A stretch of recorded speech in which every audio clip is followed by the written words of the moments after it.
Deletion of binary search tree consists of two parts.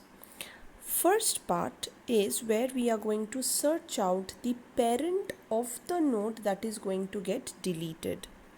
Now, parent of the node that is going to get deleted is important factor because as we can see in this algorithm, if the node lies on the right hand side of the parent node, then the right hand side of the parent node will get replaced by the node that is going to replace the deleted node.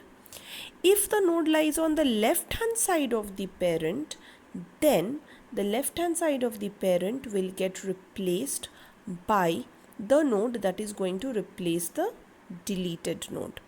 So that's why it is important to keep a track of the parent node of the deleted node. So the first part of the algorithm, we are going to concentrate on finding out the parent node, and the second part of the algorithm is actually where we delete the given node, and this deletion we have already discussed in our class. We are just going to do a quick recap. Now it is very easy to find out the parent node. We have done this in insertion algorithm as well. So let's see. Suppose this is a tree that we are going to take where there is 20, 15, 30 and 25. Now suppose we are going to delete this node 25. So we start from the root node. Over here, as we see, we have made p is equals to root node, parent equals to null. Why do we need p? Because as we have discussed, to find out the parent node, we need to traverse through the traverse through the tree, and we cannot lose the root node of the tree. It is very important to retain the root node so that it does not get lost.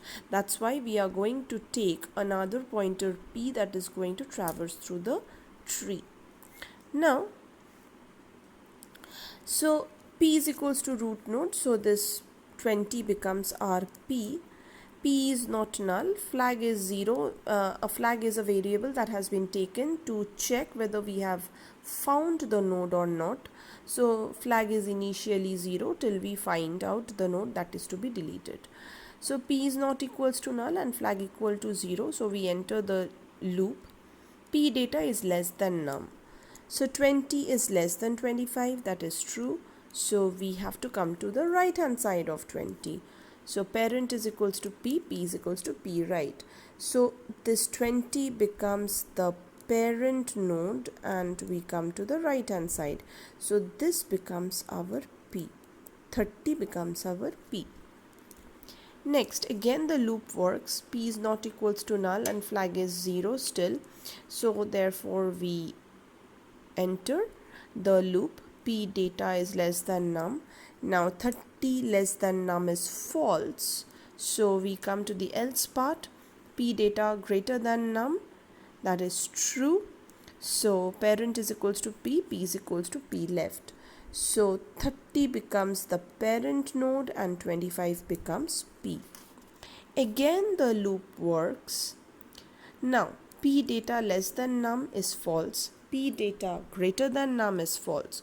So when p data less than and greater than, both conditions are false, that means we have actually reached the node that is to be deleted.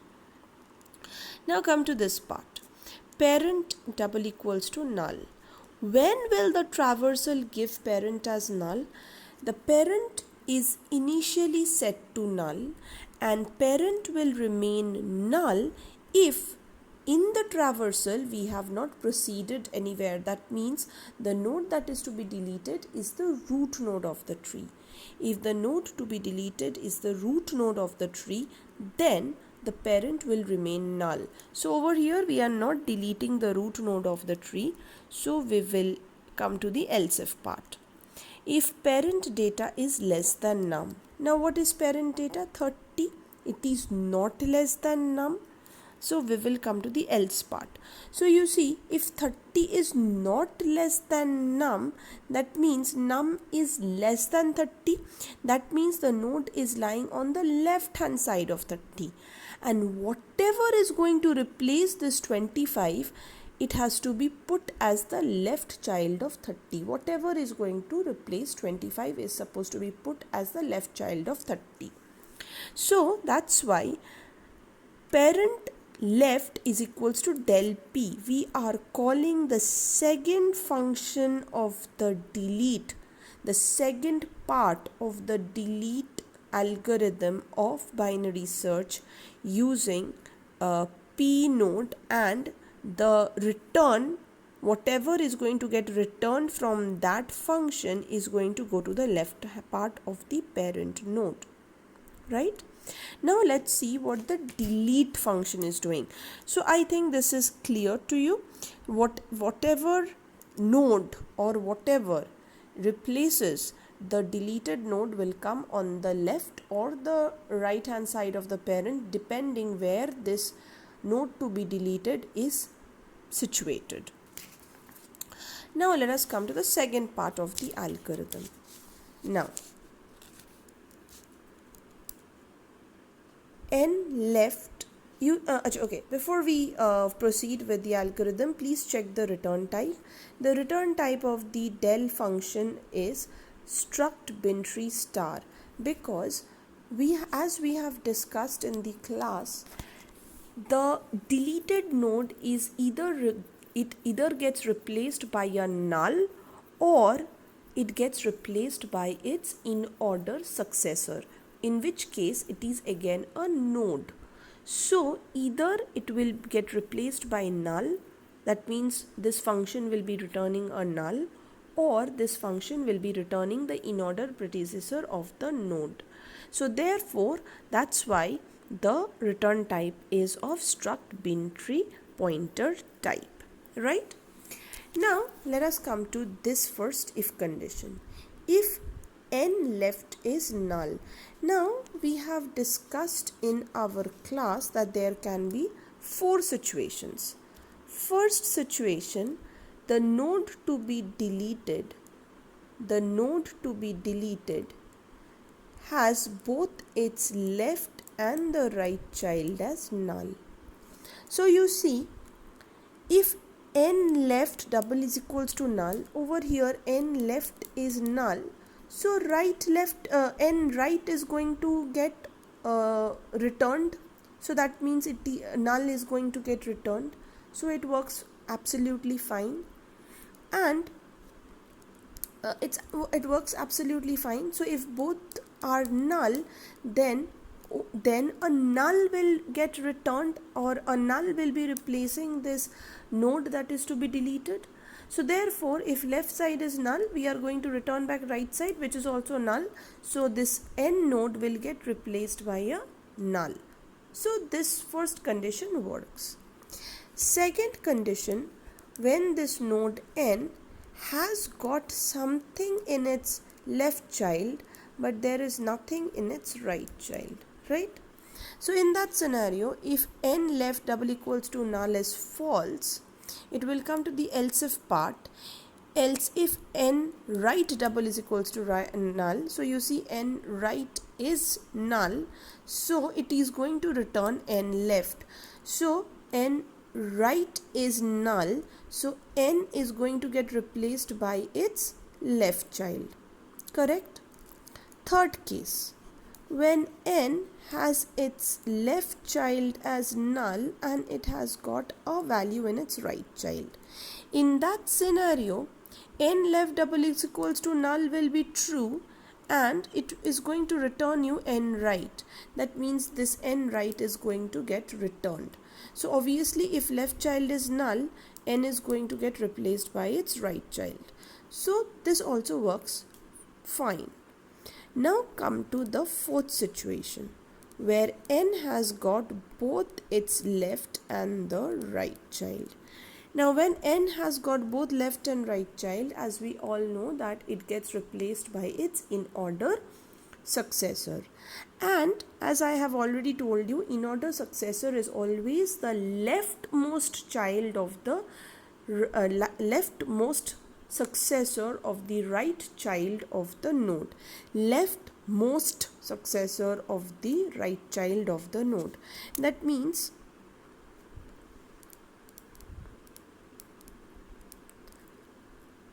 something like this. Suppose I have to replace n, I will be replacing n by its in-order successor, that will be c, because in-order successor is always the leftmost successor of the right child of the node, right? So n is going to get replaced by c.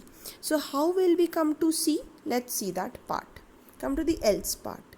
Q is equals to n right. So Q becomes n right, n the right child. So Q becomes n right. While Q left not equals to null, while Q left is not equals to null, R is equals to Q, Q is equals to Q left. So R becomes Q, Q becomes Q left. Again, Q left not equals to null, Q left not equals to null, R becomes Q, Q becomes Q left. Again, Q left not equals to null, R becomes Q, Q becomes Q left. So Q become, then again when the while loop works, Q left is null, so the while loop stops over there. So you see, Q is holding the in-order successor of n, and R is pointing, R is the parent node of Q. R is the parent node of Q, and Q is the in-order successor of n. Now what is the task? Whatever is there on the right hand side of n will become the right child of Q. Whatever is on the left hand side of n will become the left child of Q. Right? So let's come to this part. If R not equals to null. So over here R is not null. Correct?